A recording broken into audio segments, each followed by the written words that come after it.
Hello বন্ধুরা, good morning. কেমন আছো তোমরা সবাই? আই হোপ তোমরা সবাই খুব ভালো আছো। আমিও খুব ভালো আছি। চলে এসেছি নতুন আরেকটা সকাল, নতুন আরেকটা ভ্লগের সাথে। তো আজকে হচ্ছে বৃহস্পতিবার, আর এখন বাজে হচ্ছে সেই 6টা। আর এখন থেকে কিন্তু আমি আমার ভ্লগটা শুরু করে দিয়েছি। ঘুম থেকে উঠে পড়েছি কিন্তু আমি অনেক আগেই, 5টা বাজে তখন আর কি ঘুম থেকে উঠেছি। উঠে আর কি ফ্রেশ হয়ে ঘর টর মুছে তারপরে আর কি রান্নার কাজে লেগে পড়েছি।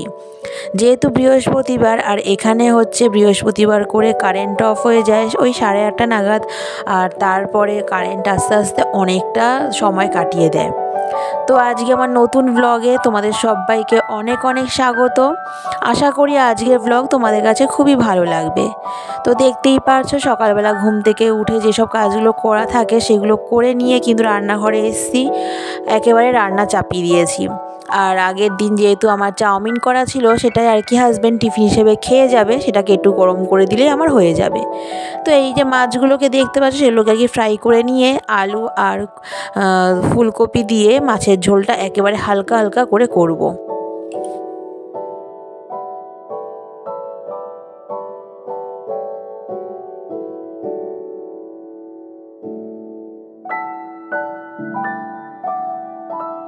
তো দেখো, কথা বলতে বলতে কিন্তু আমার আলুগুলো ফ্রাই করা হয়ে গেছে, আর এদিকে এগুলোকেও ফ্রাই করে নেব। তারপরে আর কি মাছের ঝোলের জন্য যা যা দরকার সেগুলো তেলে ফোড়ন দিয়ে একেবারে মশলা কষিয়ে মাছের ঝোলটা করে নেব।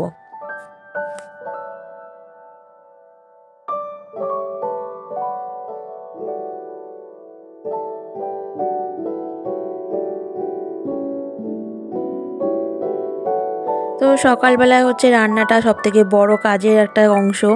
রান্নাটা যদি সবার আগে হয়ে যায় তাহলে বাকি কাজগুলো করতে কোনো বেশি সময় লাগে না। তো আজকে কিন্তু আমি মাছের ঝোল আর তার সাথে আর কি মাছের ডিমের বড়া এটাই করব। আর কোনো রান্নাবান্না সেরকমভাবে করব না, কেননা বেশি খাবার একদমই খেতে পারি না, নষ্ট হয়। তাই নষ্ট করার থেকে একেবারে কম খাবার রান্না করাই ভালো।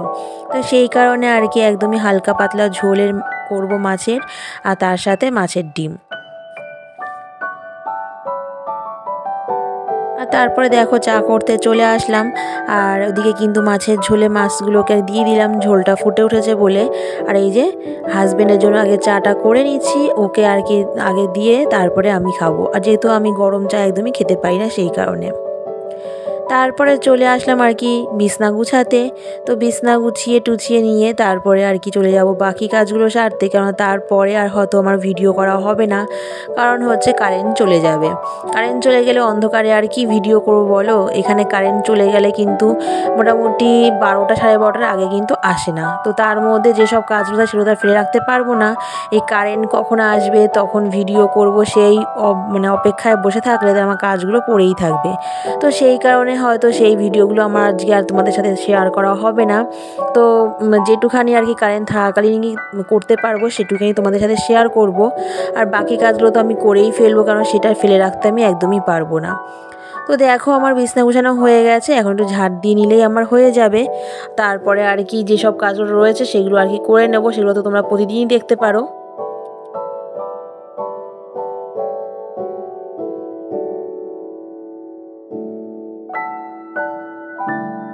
আর দেখো এই যে এটা হচ্ছে মাঞ্চুরিয়ানের জন্য যে বাঁধাকপি আর গাজরকে ঘষে নিয়ে আর কি ওটা পকোড়া টাইপের বানাচ্ছিলাম, সেটাই তোমাদের সাথে শেয়ার করছি। কারণ কিছুদিন আগে আমি আর কি মাঞ্চুরিয়ান বানিয়েছিলাম, হাজব্যান্ড একটু কম পড়ে গেছে, তাই জন্য ও বলছে আবার বানিও, সেই কারণে আজকে আবার বানাবো।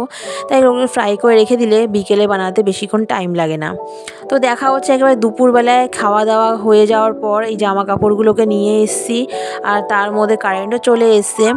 তো এইগুলোকে এখন ভাজ করে রেখে দেবো, আর তারপরে আর কি মেয়েকে ঘুম পাড়িয়ে নিজে একটু ঘুমিয়ে নেবো, কারণ দুপুরবেলা একটু না শুলে আমার একদমই ভালো লাগে না সেই কারণে। তো এদিকে দেখতে পাচ্ছি আমার মেয়ের অবস্থা, ও মানে মোবাইল দেখছে, আর কিছুক্ষণ পরে দেখবে ও গুছানোর জন্য আমার হাতে হাত লাগাবে।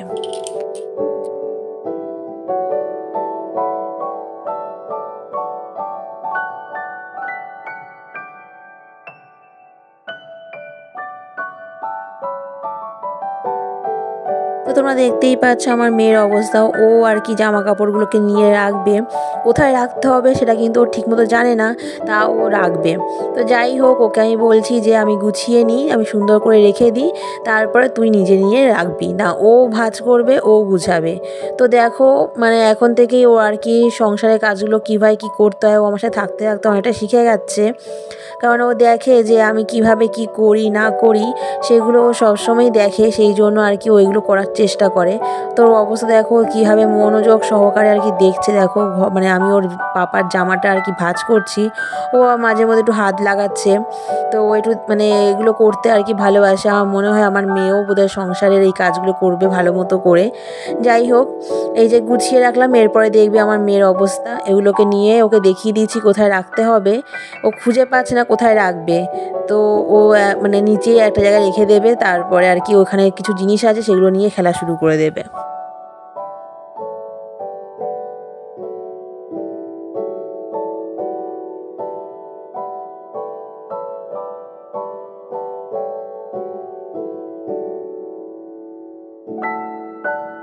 তো আবারও দেখা হচ্ছে একেবারে সন্ধেবেলায়। দেখো ওখানে মাঞ্চুরিয়ান বানিয়েছি, আমি যে বাড়িতে ভাড়া থাকি ওই আন্টিদের একটু মাঞ্চুরিয়ান দেবো সেই কারণে।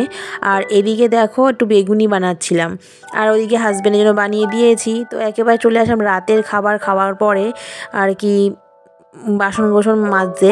তো এগুলো মাজা টাজা হয়ে গিয়ে ধুয়ে একদম সব পরিষ্কার আমি আগেই করে রেখেছি, গ্যাস ওভেন টোভেন, সেই জন্য ওগুলোকে আর পরিষ্কার করতে হবে না, কারণ মাঞ্চুরিয়ান বানাতে গিয়ে আর বেগুনি বানাতে গিয়ে গ্যাসের অবস্থা খুবই খারাপ হয়ে গেছিলো, মানে ওভেনের অবস্থা। তো সেই জন্য আমি একেবারে পরিষ্কার করে রেখে দিয়েছি, কারণ পরে করতে গেলে সেগুলো দেখতে খুব বাজে লাগে আর আমার একদমই ভালো লাগে না। তো সেই কারণে ওগুলো পরিষ্কার করে রেখে দিয়েছি আজকে। তাই ভাবলাম যে ওগুলো আজকে তোমাদের সাথে শেয়ার করছি না, কারণ মাঝে মধ্যেই তোমাদের সাথে এগুলো শেয়ার করি আর তোমরা সেগুলো দেখতে পাও আমার ভিডিওতে। তো এখন যে বাসন কোসনগুলো রয়েছে সেগুলোকে ধুয়ে টুয়ে রেখে দেবো। তারপরে আর কি আছে, ঘর ঝাড় দেওয়া আছে, পরের দিন যে ভাত রান্না করব তার চালগুলোকে ভিজিয়ে একেবারে হাঁড়িতে দিয়ে রাখবো, মেয়ের জন্য যে ডাল রান্না করব সেগুলো আর কি ভিজিয়ে রাখবো। এতে কি হয়, পরের দিন রান্নাটা তাড়াতাড়ি হয়ে যায় আর চাপের সৃষ্টিটা হয় না, খুব একটা চাপ থাকে না যে না আমার এগুলো করতে হবে ওগুলো করতে হবে। এগুলো যদি আগের দিন রাতে একদম কমপ্লিট করে রাখা যায় খুব ভালো হয়। তো দেখো বাসন টাসন মাজা হয়ে গেছে আমার। এখন এই যে যেগুলো আর কি ন্যাকড়াগুলোতে রয়েছে, যেগুলো দিয়ে আমি আর কি হাঁড়ি কড়াই এগুলো ধরি, সেগুলোকে ভালো করে ধুয়ে এখন এগুলোকে ঠিক জায়গায় একটু মেলে রাখছি। তারপরে চলে আসলাম এই টেবিলটাকে মুছতে। এই টেবিলটা কিন্তু আমার সকাল দুপুর বিকেল সবসময় মোছা হয়, কেননা একটুও নোংরা রাখতে আমি চাই না, সবসময় পরিষ্কার রাখতে চাই, কারণ আমার পরিষ্কার পরিচ্ছন্ন ঘর বেশি ভালো লাগে। আর পাশের রুমটা দেখতেই পাচ্ছ, ওইটা আমার হাজব্যান্ড আর কি ঝাড় দিয়ে দেয়, আর এই পাশের বেডরুম বলো, ডাইনিং রুম বলো, কিচেন, এগুলো কিন্তু আমি ঝাড় দিয়ে নিই। দুজনে মিলেমিশে একটু সংসারের কাজগুলো করলে কিন্তু একটু হালকাই হয়, আর সংসারটা মানে কাজগুলো তাড়াতাড়িও হয়ে যায়। তাই জন্য ও প্রতিদিন রাতের বেলা একটা ঘর ও ঝাড় দিয়ে দেয় আর বাকিগুলো কিন্তু আমি ঝাড় দিয়ে নিই। এইভাবে দুজনে মিলে সংসারটা গুছিয়ে রাখা কিন্তু সবথেকে বেশি ভালো হয়। যাই হোক, আমার কিন্তু ঘর ঝাড় দেওয়া শুরু হয়ে গেছে। ঘর ঝাড় দেওয়ার পরে আর কি সেরকম মানে বাকি কাজ যেগুলো সেগুলো কিন্তু কমপ্লিট হয়ে গেছে, আর সেরকম কোনো কাজ থাকবে না। আর তারপরে একটুখানি হিসাব ফুলের ভুসিটা খাবো, কারণ হচ্ছে শরীরটা অনেকটাই কষে গেছে। মাঝে শরীরটা যেহেতু খারাপ হয়ে গিয়েছিল, জ্বর হয়েছিল, ঠান্ডা লেগে গিয়েছিলো, তার জন্য জ্বরের ওষুধ খাওয়াতে আর কি শরীরটা কষে গিয়েছিলো, তাই জন্য আমাকে এখন হিসাব ফুলের ভুসি খেতে হবে, সেটাই আর কি খাবো, তোমরা দেখতে পাবে। আজকের এই পর্যন্ত। ভিডিওটি তোমাদের কাছে কেমন লাগলো অবশ্যই সেটা কমেন্টের মাধ্যমে জানাবে। আর নতুন কোনো বন্ধু যদি আমার ভিডিও দেখে থাকো, ভালো লাগলে অবশ্যই কিন্তু কমেন্ট করতে ভুলবে না।